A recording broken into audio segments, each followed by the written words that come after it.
किसी भी भाज्य संख्या को अभाज्य संख्याओं के गुणनफल के रूप में व्यक्त कर सकते हैं। जैसा कि यहाँ पे हमने किया, हमने भाज्य संख्या लिया 1250, फिर इस 1250 को हमने यहाँ पे क्या कर दिया, अभाज्य संख्याओं के गुणनफल के रूप में व्यक्त कर दिया। है यही नंबर, आप इसको सॉल्व करोगे फिर से यही मिल जाएगा, है ना। तो हुआ ना कि किसी भी संख्या को अभाज्य संख्याओं के गुणनफल के रूप में व्यक्त कर सकते हैं, मतलब हम इस नंबर को इस रूप में लिख सकते हैं। ठीक है, आगे देखो यहाँ पे क्या बोला है दूसरी बात, तथा गुणनखंडन, इसको जो लिखा है ना, गुणनखंडन अभाज्य गुणनखंडों के आने वाले क्रम के बिना अद्वितीय होता है।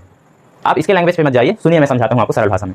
इसने ये बोला है, जैसे कि हमने इसका ये जो दूसरा रूप लिखा ना, इस तरह यहाँ पे क्या किया है, अभाज्य संख्याओं के गुणनफल के रूप में लिखा है ये 1250 ही, बस हमने उसका रूप चेंज किया। रूप का नाम क्या है, अभाज्य संख्याओं के गुणनफल के रूप में सब व्यक्त किया। ठीक, अब ये बोला है कि इसका रूप हम केवल अगर क्रम पे ध्यान ना दें, देखो तो वही रहेगा। इसका रूप अगर हम क्रम पे ध्यान ना दें तो वही रहेगा, मतलब इसका दूसरा रूप और नहीं बना सकते अगर क्रम पे ध्यान ना दे तो। देखना, जैसे क्रम पे ध्यान ना देने का मतलब ये है कि हम इसको आगे पीछे भी लिख सकते हैं, 5 को पहले लिख दें, 2 को बाद में लिख दें, ऐसे ही बोला है। अब बोला है इस पर ध्यान मत दो, यहाँ पे बोला है ना आने वाले क्रम के बिना, है ना, आने वाले क्रम के बिना अद्वितीय होता है, मतलब अगर हम इस पे ध्यान ना देते फिक्स है, अद्वितीय है।